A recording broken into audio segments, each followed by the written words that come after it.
Welcome back, frenemies, to episode 58.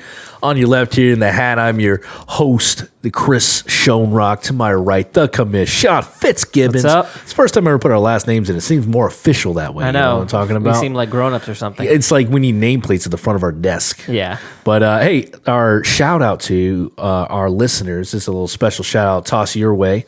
Yeah, so I was going to shout out Caleb Carey, if you're listening. Thank you, Caleb. You told me you were, so I guess we'll find out if he really is. But he said he listens through the party question, and then he doesn't have that much to do in fantasy. Like, he doesn't have any fantasy teams, so he's like, then he shuts it off. Which, the important thing is we get the view. So if that's all you guys do, then you make us happy. Caleb, to test to see if you're listening, if you text this week back to Sean, he will pay you $50. Drop us a comment. There we go. If you drop a comment, if you don't, you miss out on $50. I did not agree to that. Okay, just saying. Okay. You can find Chris to collect that. All right, so we're going to the talk of the town here, news that matters. We got a few things coming in, a firing and some injuries. Let's start off where it hits home for you, right in the heart here with Dalvin Cook. As a Vikings fan, it hits me too. I was going to say, yeah, it's probably not feeling too good for you either. Yeah, that was a scary moment. Luckily, I had already wrapped up my playoff dreams, so I'm actually in the playoffs with Dalvin Cook. And yeah, I'm scared to death of this situation. The good news is all signs point to him playing this week. Yep. But honestly, I don't know if that's good news. Like, as I have Alexander Mattison, as I've been holding on to him, as a smart little fantasy player should be doing, you need to keep those handcuffs as you get close to the playoffs because stuff like this happens. And I knew that Dalvin Cook was my team. Like, if I lose Dalvin Cook, I'm screwed. And Alexander Mattison has shown that he can pretty much, I wouldn't say he's as good as Dalvin Cook, but he can pick up probably 80% of that production, I believe. And that's why I think if he wasn't playing, it almost would be better for us fantasy owners because then you've got a guy, he's going to get all the work. Yep. What I'm afraid of now is they're going to be conservative with Cook. They're going to give him, a snap count, and then you're going to kind of split the work. And so I've actually considered in my league putting Alexander Mattison in my flex just to protect myself because the matchup is against Detroit, It's which a good matchup. is like the best matchup for running backs. We just saw David Montgomery, who's been awful, just torch them. So it's really going to be hard for fantasy owners. I think you just have to stick with if Dalvin's going to play, then you play him. It is going to be a pitch count. Madison's probably going to get somewhere maybe near 10 touches. That's kind of high for him, but I see near 10 touches and the flow of the game. Minnesota's up early. Cook's sitting on the pine. Yeah. Madison's getting the carries. Yeah, that's the other part I'm afraid of too. That they could be up big and then they'll bring Madison in for the cleanup duty. That depends if Thielen comes back, how much that offense will be up big. The next one kind of shocked me in the timing, but I almost respect it. We were with Ron Rivera getting fired. Yep. So we won't get into anything. Shout out to Joe, our Panther fan. Joe. Panther fans are probably going in there. Ron Rivera, he will be a head coach next year, just not in Carolina. I firmly believe it. Yeah. He's a good coach with a winning record.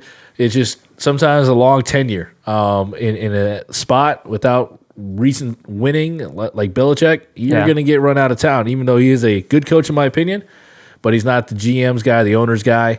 But the fantasy relevancy to here is I think Cam Newton's gone. Okay, so you think that's the end of Cam Newton? Because Cam and Ron are kind of like they're together, and the owner, much respect to him, his reason for doing it now is because he didn't want to go behind Ron Rivera's back. And if you listen to any of the other shows that are out there on ESPN and stuff, a lot of guys will say mad respect to the owner there, wanting to be up front with it. So when I see that happening, I think Cam's also going to go because there have been some rumors. He's kind of come out and said that, I don't know if he outwardly said it, but there's doubts of Cam being his quarterback. Yeah. So we don't know if they'll look for a draft or someone there. Will Greer get some snaps here toward the end of the season? A couple of games left. Yeah, I don't think it's going to change too much for the end of this season. No. I think Norv Turner's still there, right? So we're going to probably see a similar offense, at least for the rest of this year. If you were starting Christian McCaffrey, guess what? You're still starting Christian McCaffrey. Oh, yeah. So for fantasy, it's not going to be that big of a deal. It's just kind of one of those, it'll be an off-season thing we'll have to look at because there'll be a coaching change. Probably going to be looking at a college quarterback, seeing as they fired him this early. That's probably the reason in getting ready to interview some of those college coaches. In Dynasty Leagues, you've got Cam obviously staying around. That foot surgery that he pushed off, he's not been playing for a while, and he's just getting it, which is, I don't get it. It's like he was trying to find a doctor who would say, I don't have to get this surgery. Exactly. And but he couldn't find one. He's done that before, and it hurt the Panthers. Yep. So that's not very helpful. But if you're in a keeper league, he is not a keeper. He's not worth a keep in there. No. Only in dynasty leagues. Easily re-injured surgery. There's often a follow-up surgery to this Liz Frank one. Julio had the same thing. I think Dez is one that had this. It's when you have this surgery, it's very likely you'll re-injure it and have to get the second surgery. So I'd love to see him in Chicago. Not as a Viking fan, but as a fantasy owner. Yeah, I've got, that would be a good landing spot. I thought that as well. All right, and then we'll move on to Daniel Jones. Came up on the injury report today, actually. Yes. And he's in a walking boot. They're saying he's most likely out for this week, and Eli is going to come back. Eli's back. So the funny thing is, they actually have, I think, a pretty good matchup. Who are they playing? They playing the Eagles. Yeah. So they're playing the Eagles, whose secondary just got torched by Ryan Fitzpatrick. So it would be really fun if in some of those fantasy playoffs we see Eli Manning in the lineups and dominating, because it could happen. I don't think it's out of the range of possibility that he's a top 10 quarterback. It can only go up, right? Yeah. I think the floor of Eli is where Daniel's been playing.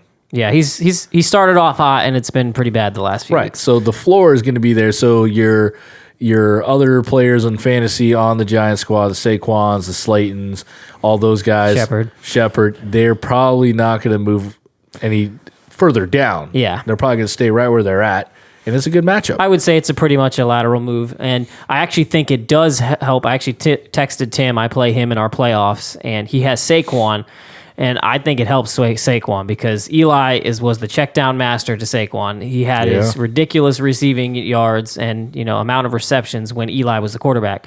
So I wouldn't be surprised first game back, 5 to 10 catches for Saquon, which has not been there with Daniel Jones. He's more of a push it down the field kind of guy. And it'll be great for playoff runs because I think they'll shelf Daniel Jones for the rest of the season. Yeah, there's no reason to bring him back. Exactly. Yep. Let Eli have his moment. This would be the end of the Eli Manning era. And let him ride out. Look to the future. So do you think it's a fake injury? A fake injury. Let Eli run out, right off in the sunset. Like, hey, Daniel, you got a hurt ankle. I do? Yeah, you got one. I wouldn't say fake, but I wouldn't be surprised if it's exaggerated. Like he probably does have an ankle injury, but they're like, you know what? We're not going to go to the playoffs. Let's just be precautionary and sit you down. Yeah, you're a guy of the future. Ian, would you like to go to a party in my pants? No, Brick. All right, let's go. All right, what would be your ideal vacation spot? That's our party cue of the week here. I love your choice here, Sean. Please explain it to our listeners. All right, so just a little background for this question. I have to come up with these every week, and it's getting harder and harder. It's all him. I don't come up with a single one. And this week, I don't know. I just I'm in a couple other leagues where I didn't make the playoffs, and I lost out by 13 points in Jake's league to get making that last playoff spot. And so you just, you want to get away. Like I want to get out of here. If you didn't make it in your big league, I know this is a rough period where you have to sit and watch football and know that your team isn't in that playoff run. So I thought it'd be fun to go through a dream vacation spot. So mine is Ireland. My full name is Sean Patrick Fitzgibbons. So if you can't tell from that, I'm very Irish. Very much so. Although I don't look super Irish, but don't have the red hair or the pale skin. But Irish is big in our family, and I just have always wanted to go to Ireland. The two things that I would just love to do there, I want to go golfing, and I want to have some Guinness. There you go. I'm a big fan of the stouts, and I think it'd be really cool to go to the actual factory and just check it out. Go to a Irish pub and have a authentic Guinness right at the Irish pub. So that would kind of be my getaway spot. Yeah, I'll go golfing there with you. There you go. Not really. I'd probably be a caddy. I've heard it's very difficult there. I know, and you've golfed with me on easy courses. You're getting better. I'm getting better, but against those winds and out flat right off the water, I'll just drive the golf cart around for you. All right. Taking great pictures. All right, mine is odd. When I saw this one, I know it's creative. I like it. It's creative, and I've traveled a lot, military and outside doing other stuff. So I've seen decent parts of the world. But the first thing came to my mind was I want to follow Duke basketball through March Madness. I'm a huge Duke basketball fan. March Madness is a no, they've been fantastic. It's a big thing for me. Yeah, I want to be able to go to every stage. Like, perfect thing would be them going all the way to the national title. And for me to go wherever they were playing just to enjoy the ride, but not just to watch them. Like, go to the arena and I would sit there. They probably have multiple games going on where they are, and there's package deals for it. Yep. And I'll watch all those other teams play because it's to me one of the best times of the year is March March Yep. Madness is so awesome with me. I got a little tradition that I've been doing since I was in like 6th grade of how to do my brackets and stuff. And I just love March Madness. When I taught, to all my Norfolk Christian listeners, you guys knew when I taught health, you loved Coach Schoenrock in March because I would teach March Madness on the first day. On the TV screen, on the little smart board was the game. David Kalana, shout out to him. He knew that. And then after every year, he just, without telling me, would come over to my classroom because he knew I was showing that. So when his team or his class had like a bathroom break, he would just walk over to my classroom. And he's like, yep. I was like, Check out the March Madness. so that's what it is there. I could have chose a tropical one, and there's some list there, but that's the first thing. I love it. I like it. All right, let's move to Fantasy Tinder.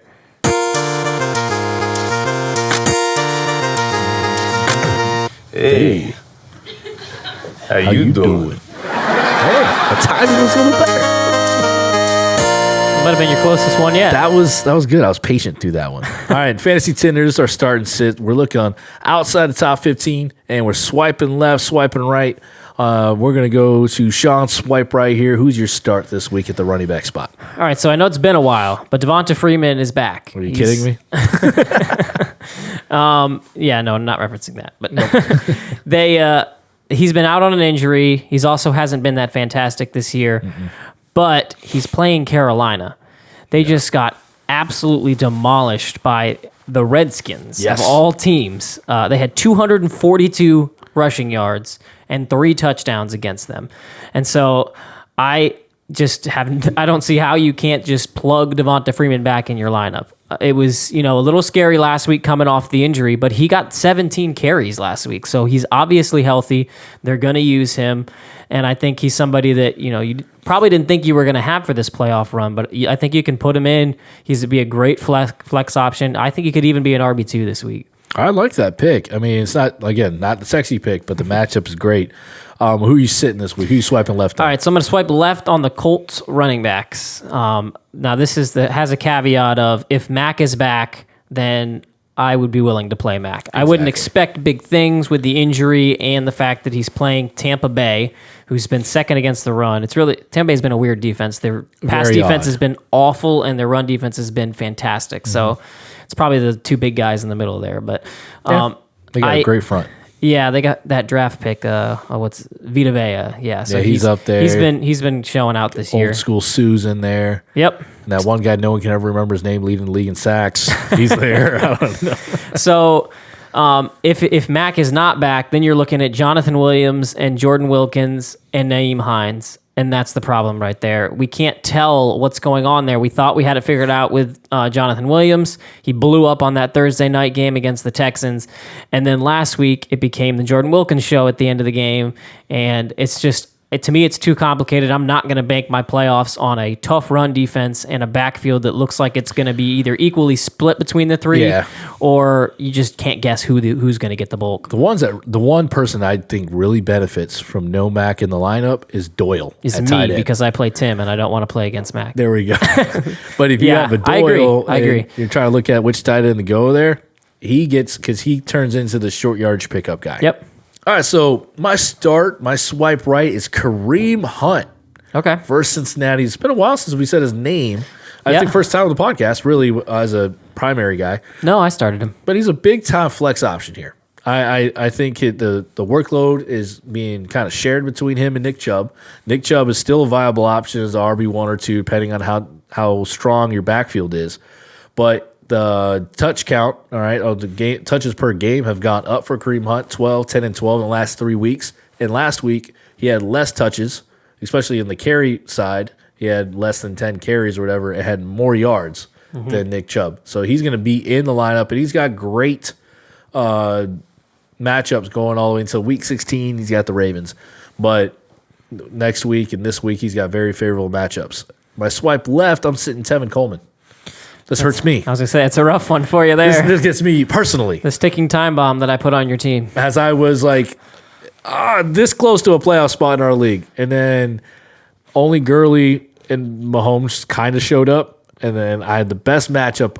I had it. So this is so off base and is probably more a 757 question, but I'm going to ask you it anyways. Do it. Have you gone and done the math yet to see if you had kept Tyreek Hill over Tevin Coleman to see if you would be in the playoffs right now. I haven't. Besides that trade. Well, don't, because otherwise you'll never trade with me again. So let's just assume that you made the right decision. I say it every year, but it wouldn't matter either way. That's Dalvin Cook doing. All right, so he's been disappointing the last few weeks. It's just not recent. Even with the Matt Breida injury, everyone's thinking, hey, no, Tevin will get it. Tevin. Now the rankings and all the other kind of websites you might visit are truly reflecting Tevin Coleman falling. Yeah. Because in a game where he was healthy, whereas a run ball all day, Mostert, whatever his name, Raheem Mostert, had all the carries. He did. And Tevin was healthy. He just went to the sideline. So you can't trust the backfield stuff there, and he's been averaging his pitch count keeps going low. Let's just say that. I would not trust him in a playoff spot, and he's going against New Orleans this week. It's not a good start. So at the wide receiver spot, Sean, I'll bounce it right back to you here. These are two great names, man. You went deep for these two names. Yeah. Well, the thing is, we're in the playoffs now for most leagues, and you might need that spot start. You had somebody go down, or you're just looking for a flex option. You're just playing matchups at this point. Matchups are big, and I love what you got on here. So let's go back to the Miami well. I started Alshon last week. But this week, I'm going with Robbie Anderson. He gets to play the Dolphins. He kind of has had a resurgence here. He had 10 targets last week from Darnold. And then, of course, he gets to play that terrible, terrible Miami Dolphins defense. He went over 100 yards. I think he's capable of hitting that big home run, which is what Miami's been susceptible to. Yeah. So I just think he's somebody you can throw in your flex. He's perfect for that flex position because he's probably not going to kill you. He'll get you at least your 5 to 10 fantasy points, but he could blow up and have a top 10 wide receiver week. It's completely in the cards. Yeah, he's not a high volume guy when it comes to catches, but it's the touchdown that gets him. Yeah. And the bad performance last week from New York or from the Jets, you're probably going to see a much more of an offensive explosion as they try to prove people wrong. All right, and then my sit this week is D.D. Westbrook. He's been good, actually. He's kind of been trending in the right direction. He's had 2 good games. He's been over 16 fantasy points in both of those games. But Minshew is back. Yes. And Minshew's best friend is DJ Chark, not D.D. Westbrook. Yep. So that scares me a little bit. Then he's also playing the Chargers, who, now this burned me last week because I think I told everybody to sit Sutton, and then he lit the world on fire. Some of those catches were amazing. Yeah, well, that's the thing. I think I did make a mention of that he's just extremely talented, and sometimes talent's going to win out. In this case, I don't think D.D. Westbrook is enough to get over this Chargers defense. It's ranked 4th against wide receivers. It's somebody that you might think you feel safe with putting in that flex position, but I think you're going to be disappointed this week. He's going to be kind of that wide receiver 3, really deep leagues. You can probably still start him, but he's not somebody that I'm really excited about. Yeah, it's going to be hard to be excited. We were all really high on him at the beginning of the year. Yeah. So he's one of your fantasy disappointments if we go back at the end of the season to review that. So my swipe right, I'm starting Alshon Jeffrey again. Against the Giants because I feel it's a pretty similar matchup that he'll have that he had last week. And as you referenced probably off air, he had over 10 targets, over 100 yards against the Dolphins. And I feel he can do that again because the Eagles are still in the playoff hunt. They can win the division. Surprisingly. Oh, you know what? Let's take a moment here. Oh, yes, let's take that moment. Miami Dolphins taking down the Eagles with an amazing trick play. I don't know. I know we're supposed to be tanking and trying to get a good draft pick, but last week was fun. But I enjoyed watching that The punter game. to the kicker connection, that was awesome. Yeah. That was a great play. It's been one of the few bright spots of this season was watching them beat the Eagles this week. So, But, the Eagles, they for some reason still have a chance. It's a divisional game against the Giants. And I was watching the Giants game against the Packers. It was a snowy day, and yes, it was Aaron Rodgers, but those DBs were getting beat all day long. Yeah. So I think it's a great start for Alshon Jeffries. I'm swiping left on Tyler Lockett. I was really surprised as we were looking at guys. I was looking at rankings, and I clicked on Tyler Lockett's last couple of games. I love looking at recency, like 3 or 4 games, back, try to see if there's any trends. And in the last 3 games, he has not gone over 4 points in a half PPR format. He's been bad. I have him in like 2 leagues, and it's been painful. He put up a goose egg Monday night. Referencing Jake's league again, I needed 13 points to get into the playoffs, and I got 0. You got 0 from That was Tyler Lockett. It's against Minnesota's pass D, which has been suspect all year long, and he couldn't get anything. I would sit him because he's going against the Rams, and if Lockett's usually the best receiver, that means Ramsey's on him. Yeah. And Ramsey, ever since he went to the Rams, has been locking down people. So Ooh, All right, so you're I'm suspect going to interrupt on a it. little bit here. So I do agree with you. You need to temper your expectations on Tyler Lockett because he's obviously not. He was a wide receiver 1 through the beginning of the season here. I don't think you're going to get that out of him. I would be a little afraid to sit him because, one, there was the reports of that it was the flu he had. Now, you don't want to blame too much on that. Players play through sickness all the time, but that could have been affecting him. The other thing is, I think Ramsey is more likely to cover DK Metcalf. That seems like a better matchup for them. Tyler Lockett plays out of the slot more often. Jalen Ramsey does sometimes follow, so that could happen. But the reason I think you have to consider starting Tyler Lockett is because he still is that home run hitter. And if you're in a matchup where you need like just a huge blow-up game, he may be a better option for you over someone like a D.D. Westbrook. If you've been kind of going the safe route, if you need some, boom in your flex, I think Tyler Lockett is still capable of that, 30-point game to win you the week. You're looking at, and we'll talk about one of these guys later, but the 2 running backs are starting to pick it up in Seattle, cold weather days, getting to the run and play defense type of mentality. But even the 2 games before the flu this past weekend, the Monday night, 4 points, 4 points. That's hard to put in your lineup for single digits, especially below 5. It is. It definitely is. Like I said, I would temper your expectations, but I think there are plenty of situations where Tyler Lockett can be in your lineup because what I'm afraid of people doing is sitting Tyler Lockett and then losing their playoff matchup with him going off for 20-something points on their bench. Well, so let's look at it. Are we making a bet here? No, not a bet. Just kind of get comparisons here. Okay. DJ Shark over Tyler Lockett. Oh, that's a tough one. So he's got the same matchup as D.D. Westbrook. He's got that tough Chargers defense. Minshew.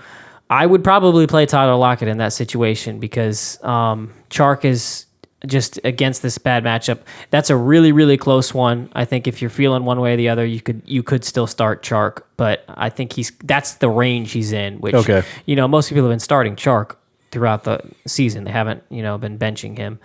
Let me see if there's any other wide receivers that I would start. Calvin Ridley. Who's he playing? He is playing, you just mentioned it earlier, Carolina. All right, so he's playing Carolina. Let's say you got a healthy Julio Jones. I was going to say, it's going to depend on Let's Julio. say if you got Julio healthy. If it's a healthy Julio Jones, then I'm probably playing Calvin Ridley. So maybe I'm not as high as I say I am on him, but my point is you can still flex him. Like he used to be your wide receiver 1. I don't think it's time to sit him on the bench yet. I think it's time to move him down into that flex option. If you have fantastic options, like you have a Calvin Ridley and a DJ Chark, and you want to put them in ahead of them, I think you can do that. But if you're looking at somebody like say you've got Tyler Boyd or something who's, he's a volume guy, but if you need to win this week, I think Tyler Lockett's got a way better shot at a boom game. It's just tough to see if you're an owner of him and you see the 3 weeks, and especially Minnesota and the week before Philadelphia, defenses where he should have taken advantage of it, scoring 4 points, there's a goose egg, and then 4 points before that. It's tough, but I understand what you're saying.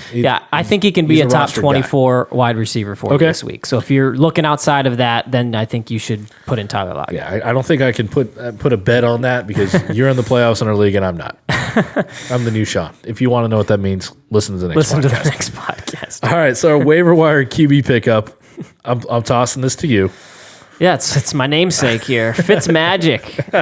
He's getting it done, man. You can't argue with what's been happening in the last few weeks. Devontae Parker loves him. Yeah, and Devontae Parker's stepped it up as well. The big thing is not just that he's turned it on, but he's playing the Jets, which is usually a pretty good matchup. But now Jamal Adams is going to be out this next week. And that is basically the only good player on that Jets defense. He's what makes them tick. Yeah. And if anything good that's happening, it's because of Jamal Adams. So I think this is one of those weeks. I could see this game being a shootout. Gase is going to want to get his back at Miami because he got beat by them the last time they played each other this year. So I think it could kind of be this high-scoring game back and forth. Darnold's another one I'll mention in the same game. I know it hurt last week. I started Darnold in 2 leagues, and he was just trash. But it's the Dolphins, and you could throw him in there if you're desperate for that quarterback position. The Jets made like NFL history by being the first team to lose to someone winless after 7 games. Twice. Yeah, they had in one season. They were 0-7 or worse. 0-7 or worse. They lost to both of them.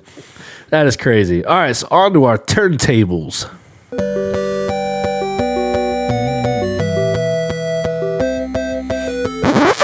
Well. How the turntables? All right, so our turntable section here, we're really looking at players that'll buck the trend for better or for worse here. I'll go first. I'm going with Baker Mayfield. This is dangerous territory. Very dangerous territory. Decent commercials that he has.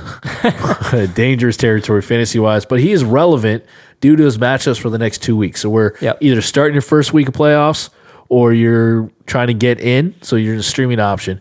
But his next two matchups, Cincinnati and Arizona, very favorable. Yeah. And he's on fire right now because he loves himself some Jarvis Landry. Yeah. Jarvis Landry's been going off on that. But week 16, he does have Baltimore. That Ravens defense looks much better. Yeah. Ever since they traded for Peters as a corner, and that defense has completely changed. But to get you into the playoffs and win you a game in the playoffs, if you're a streaming quarterback type of team, Baker Mayfield is your guy. He's one of your options. So in the short few weeks we have left in fantasy, he's trending upwards for at least 2 weeks. Okay. I'm putting 2 weeks on it. All right. My turntables player is Rashad Penny. This hurt my heart as a Vikings fan. Yeah, as a Chris Carson owner in one league, I did not like that. Yeah, he's kind of started to take half of that backfield, and that's what I'm here to talk about. Is I think it's going to turn around for him. It's kind of, you've already seen it start to turn that direction, but I think he's somebody that you can actually play in your flex through the playoffs. Like, it's scary. I know that because Carson is still the starter. They have not, pushed him above pushed Rashard Penny over Carson, but it's been close to a 50-50 split, like you were saying in that Vikings game. He was getting a lot of run. He actually looked a little more effective even. The bigger thing is he catches passes. He's now the pass catching back, which is for fantasy, if you're in a points per reception league, that's huge. It gives you that nice baseline if you can get yourself 4 or 5 catches from your running back. And then it's the matchups is why I think you can play him. He's playing the Rams, the Panthers, which is the worst against the running backs, and then the Cardinals. So he's got one of the best playoff schedules so Chris Carson, the same. I would definitely start Chris Carson, but I think Penny's somebody that you probably picked up in the last few weeks that you can put in your flex spot, except for you, Tim, because I'm playing you, so please don't do that. These two guys, they're getting into Seattle football. Yeah. These guys are playoff bound, and there's nothing more than just run all day. Yeah. So if you got these guys, or if for some reason Penny's available and you need a playoff guy to put in your flex, either of these backs are startable. Yep. Going to the playoffs. I'd agree with that. All right, and so that's all we got for you guys today. Next week, maybe one of our last weeks of the season. I'm going to be out of town after that. So next week you can look forward to that. Maybe I'll get Chris to do a special, who knows? Special episode without me. We might lose viewers there. We might have a negative we'll find out rates. What they're really looking for. Right? All right. Well, thanks for joining us, guys. Like and subscribe. Check out the YouTube page. Yes. We're also on Facebook. Every Sunday morning, I'm on there answering start-sit questions. I know Instagram, everybody's going to have lots of questions with these playoffs. That's what I live for. I love answering these questions. So if you want to just drop a comment in there, we'll do our best to help you out. Yep. All right. Thanks, guys. Bye. All right. Deuces, Tip.